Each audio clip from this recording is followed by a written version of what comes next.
Welcome to Three Furlongs Out Quick Fire Question and Answer. This afternoon we're joined by no other than Dougie Costello. How's things, Dougie? Yeah, good now. Yeah, we're all good. We're all... Well, straight into the questions here. How did you get interested in horse racing? It was in the family. I came from a hunting background. So it was always in the family. As you know yourself, in Ireland, it's either a builder, farmer, or a jockey or an amateur jockey, and that was the way it was. So that was the way I got into it. Yes, that's great. And what are your plans for this season? Well, the season that's left. What are you?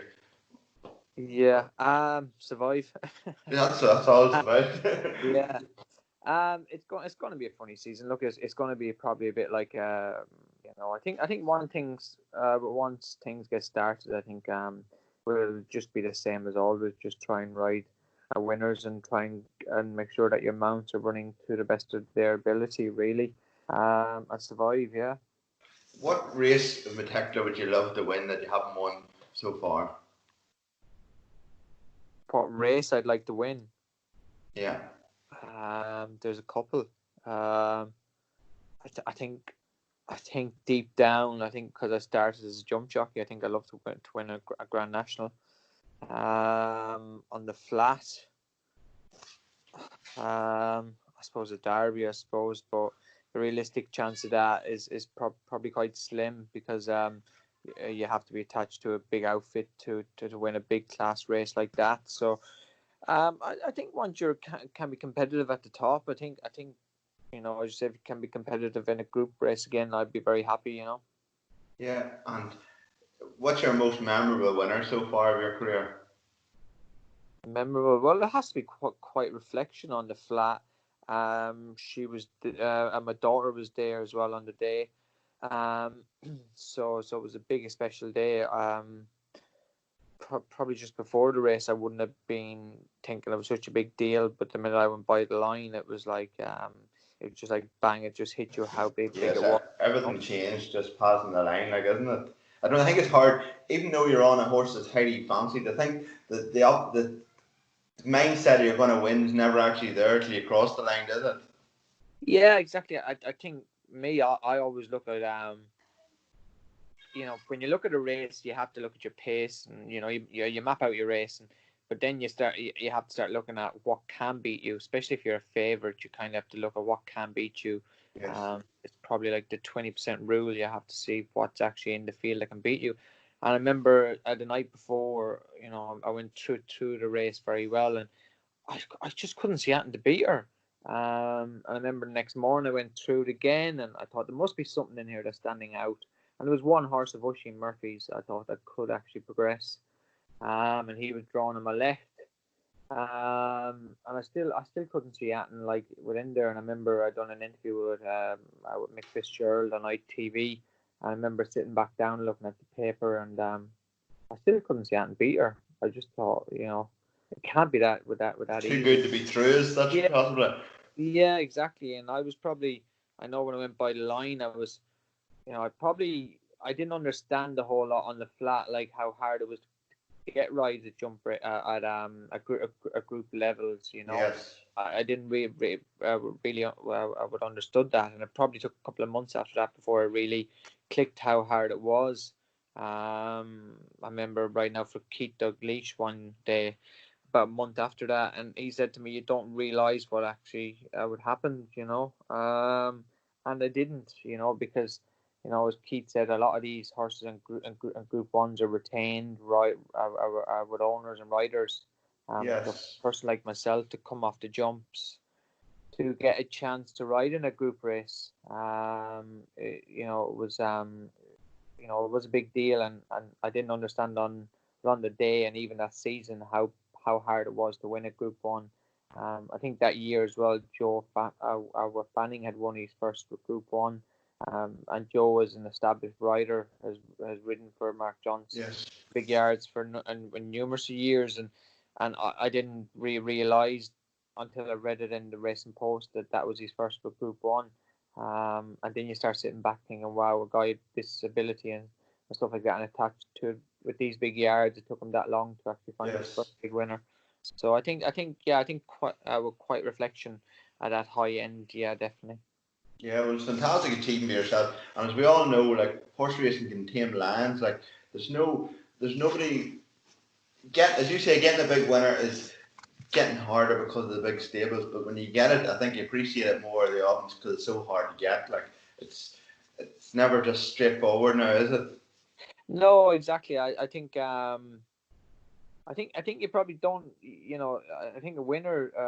It's the same feeling whether you get a winner on a smaller level or a handicap. But I mean, the big days when it's the big group winner, or, something that has took a lot of graft for. Is quite hard to replace. But it is we're getting very tough to get rides and even runners at these big tracks. Like I think last year Richard Hannon had about two or three runners at Royal Ascot, and that's a big outfit, you know. It says an Um, awful lot for the sport. Like it is getting more money talks as such, and the horses are getting better bred, and they have their own people now, their own jockeys riding them. So the opportunities they're few and far between, as some people would say. yeah, exactly, and I think it was great to see, like with quite reflection, the on to actually winners. The lads have that big day. It actually showed you can, the dream can stay alive for, like, the working class person who might be buying a tail and a horse, or might actually buy a foal at a young age and then decide to hold on to it. It still can happen, but it is far and few between. Yeah. And it is probably going more that way as well, because it's all about the breeding of the animal and that. But as long as people are willing to dream, I think the dream will always stay alive. And it's the same way, as riders. As long as you believe that you will get your big day. I think it will come. Yeah, you're right. Laytown, you're the king of Laytown. Will you be coming back this year if it's on? I don't know if I'm the king of Laytown. I don't Oh, know. you are, sure. You're undisputed king of Laytown. I think I've ridden for actually the kings of Laytown, the Melbourne 10 boys. Oh, they've really they've changed the game altogether in Laytown, haven't they? Yeah, no, they're a great bunch of lads to ride for. And Jamie as well, who trains for them. Like it's a perfect match. Like the lads would understand. They're not getting involved in the game to make millions. It's basically just a group of lads that wants to have the crack, win, lose or draw. And when they lose, like last year, we didn't have a great year at Laytown, but the whole place actually rocked.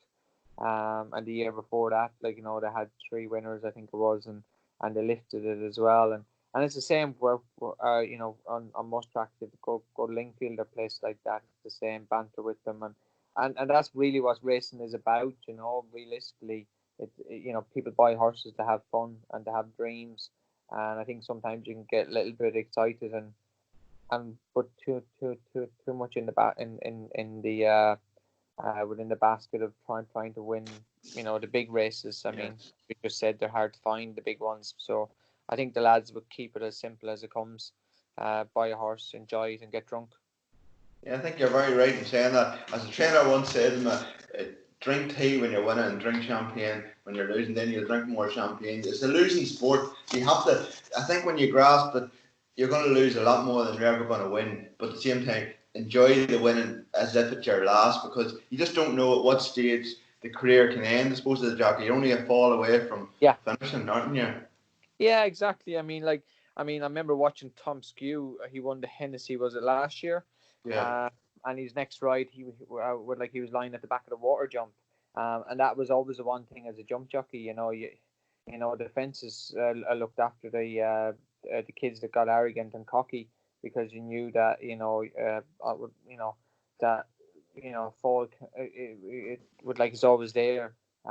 So whenever you won a race or like that, you never came back in the weighing room, really excited. You come back in excited, but you'd have that little bit, shit. I got a couple of more rides I have to ride after this, and I just Yeah. want to get back in the car and enjoy it. Yeah, exactly. Your last ride, you're only as good as your last ride. Yeah, Basically. no doubt. Would you ever be thinking of going back to the jumps again, or is that totally out of your mind. I'll see what the weighing scale says in the next week. If um, I know I do miss the jumping. I can't lie on that. I do really miss the jumping. I just for some reason it doesn't work in this country to have but like in Ireland you can do both. You've seen good riders do both like riding the flat and jumps, but over here it doesn't work. So you kind of have to put as much energy into one. I never say never. But at the moment, I still feel like I've a lot more to prove on the flat. And I like to get a couple of more years with the flat going. And you never know. Before I hang up the boots, I might go once more up over the jumps. well, the bottle's still there for the jumps then, is it? Well, I think it's common sense that you lose. Ah, well, that's it. So I don't know about that. I'm not that intelligent, so I won't find that with common sense. Jamie Osborne will put you up on a few of his jumpers anyway, will it? Yeah. I don't think he has many jumpers. I think he had one last year, but That's right. There were the videos were going around of Johnny Burke doing rodeo on it, wasn't it, last year? yeah, I don't know about that now. You might we'll find my bottle differently for actually that. Maybe get him to set you up in one, huh? Yeah, I don't know, but yeah, no, it was good fun. He done good videos last year with all that, and Johnny was good sport with all that, and I really think the sport, people have to understand it is a sport in the end of the day, and there's a lot of money involved. They understand that, so it's possibly taking the fun out of it a lot as well because of the money. The money sort of there's not as much fun in games anymore as there should be involved in the sport as such. At the higher level, the smaller level, there still seems to be there's the wee syndicates, the racing clubs. There seem to be good sports as such, aren't there? yeah, exactly. I remember I worked in the States for a couple of months, and I remember an owner there, and I remember him was saying to me the quickest way to become a millionaire is to if you're a billionaire is to buy a racehorse, So I think with anybody that buys a racehorse is dreaming that they're going well. You have to dream, but if you buy a racehorse, you can't be thinking that you're going to make money on it. But if you draw a blank at the end of the year and you've not spent a lot and you're not gained a lot, brilliant. But if you made profit, brilliant. As you just said, it's a sport, and you have to realize the first reason why you're getting involved in it. I think if it was that easy, I wouldn't be still riding. Would I be selling and buying horses? Yeah, there's a bigger picture in the whole thing, but as you said, if you keep your head down and you just hope for the best, can't you? You put the work down and hopefully opportunities come knocking. That's what it's all about. Like a handicapper they can progress, and for this season, you can have one horse that can take your season somewhere you didn't see it. Progression's there in horses that you don't see, and you can have a good year, I suppose, when you're unexpecting it as well. Then. Yeah, exactly. As you say, I remember years back riding for Joe O'Neill, and I remember an owner saying to him, "I want a Cheltenham horse," and he said, "Well, a Cheltenham horse is still run on a Tuesday at Sedgefield, So no, they all have to start somewhere, and it's always a horse you don't see that always pops up, So as you say, yeah, it's you have to start at the basic roots and work your way up, and that's as an owner, trainer, jockey, a stable staff as well, and it's the same way with horses as well. Like if you look at Country White Flame, it was just a handicapper, but on the flat, and he worked his way, way right through from with Cartmel to Chepstow, right the way through up to with Cheltenham, and yeah, it's a great as you just said at the start, it's a great way to tame lions, It would. Well, at this stage of the season, I suppose there's no bubbles busted as such, and I suppose there's excitement going into it. But do you have any sort of horses this year that you could give us two horses that you think that'll have a good season? Yeah. Let me see. There's a real nice. I remember last year I made a real bad choice.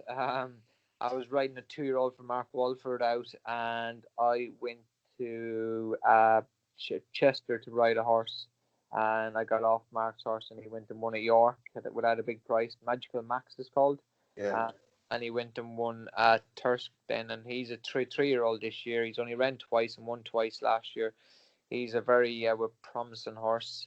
So I couldn't see why he would progress on this year. He's 3 now. I'm trying to think of something else. Got me on the hop there. This year, I suppose I mentioned another one of Mark Walford with Cody Moore, little horse I rode last year, won me 3. He's just a handicapper, but there's no reason why he couldn't win a couple of more this year. He's an older horse, you know. So he won 3 last year, and again I couldn't see why he couldn't win a couple of more this year. So yeah, them two. That's fantastic. Yeah, thank you very much for your time, Dougie. Anyway. Yeah, spot on.